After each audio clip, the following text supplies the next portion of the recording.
हिंदू शायर थे, मोतक़िद थे, तकरीबन शिया हो गए थे बात में, और उनका मज़ार वहाँ लखनऊ में कई बार देखा, रास्ते पर ही है उनका मज़ार। सिर्फ बताना इतना है अपने छोटों को, अपने यानी नए लड़के जो हैं उनको ये बताना है कि ये दो हिस्सों में तकसीम है मरसिया। जिस तरह बैकग्राउंड में कोई चीज़ चलती है, इस तरह से इस मरसिए का आगाज़ हुआ। कैद से छूट के जब सैयद सज्जाद आए, यानी वो मंजर निगारी है कि जब एक काफिला वहाँ से रिहा हुआ जिंदान शाम से, तो करबला में आके उतरा। उतरने के बाद जाहिर है कि कब्रों पर गिरियावज़ारी हुई और काफ़ी देर तक रोते रहे सभी अहले हरम। जब ज़रा खामोश हुए, वहाँ खड़ा एक दहका किसान, वहाँ का लोकल किसान वहाँ पर खड़ा देख रहा था ये सारा मंजर, और उसने रोने का सबब पूछा। तो उन्होंने बताया कि ऐसा हुआ मेरे साथ, मेरे ख़ानदान के साथ, मेरे भाई के साथ, चचा के साथ ये हुआ। तो उसने कहा कि ये मैंने सारा मंजर देखा है, और ये मंजर ये कि पहले यहाँ फ़ौज जमा हुई, फिर एक काफ़िला आकर उतरा, उसे मैं नहर फराज से हटा दिया गया, और फिर उसके बाद जंग हुई, 10 मुहर्रम को जंग हुई, और जंग में एक एक करके आते रहा। वो सब इसका बयान है। जो शुरू में मरसिया शुरू होता है कि वो उसके बाद जब वो सब कुछ बयान कर चुका कि मैंने ये देखा, मैंने ये देखा, मैंने ये देखा, तो उसके बाद फिर वो दहका ने कहा, दहका ने, हज़रत आबिद ने कहा कि तूने जो देखा वो सब हमारे साथ गुजरा था।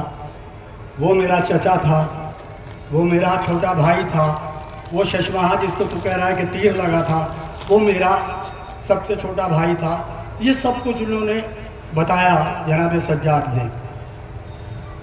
और वो कहता रहा कि एक आपकी शक्ल का था, कहने लगे आपकी शक्ल का नहीं, मैं ही हूँ। ये सारा कुनबा मेरा था जो 10 मुहर्रम को निकल गया।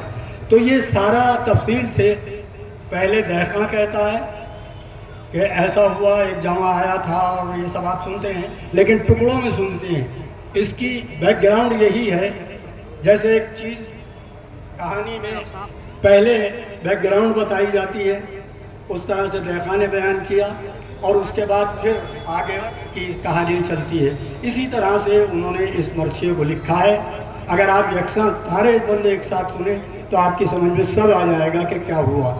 तो उस किसान के ज़रिए कहने की कोशिश ये की है, सारा मंजर निगारी की है, सारा कुछ बताया गया है कि यहाँ पर एक काफिला उतरा था, और ये हुआ था, और ये हुआ था, और ये बच्चा शहीद हुआ था, और एक जवान के बर्छी लगी थी, और एक के दोनों शाने कट गए थे।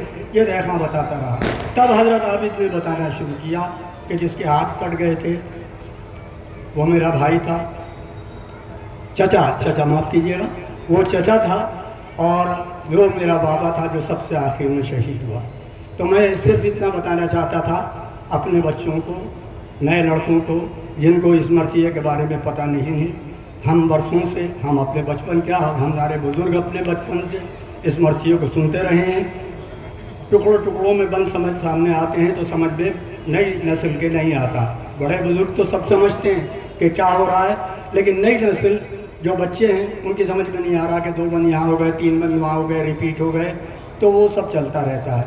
तो मुझे ये अर्ज़ करना था कि ये एक कहानी की तरह है, जिसमें पहले दहका बयान करता है, देखता है कि ये काफिला आया है, रो रहा है, पीट रहा है, उसके बाद वो जाता है, और उसके बाद बयान करता है कि एक ऐसा वाक़या यहाँ हुआ था, और वो लाशें छोड़कर चले गए थे। तब वो रफ्ता हज़रत आबिद उसको बताते हैं कि जिसके बारे में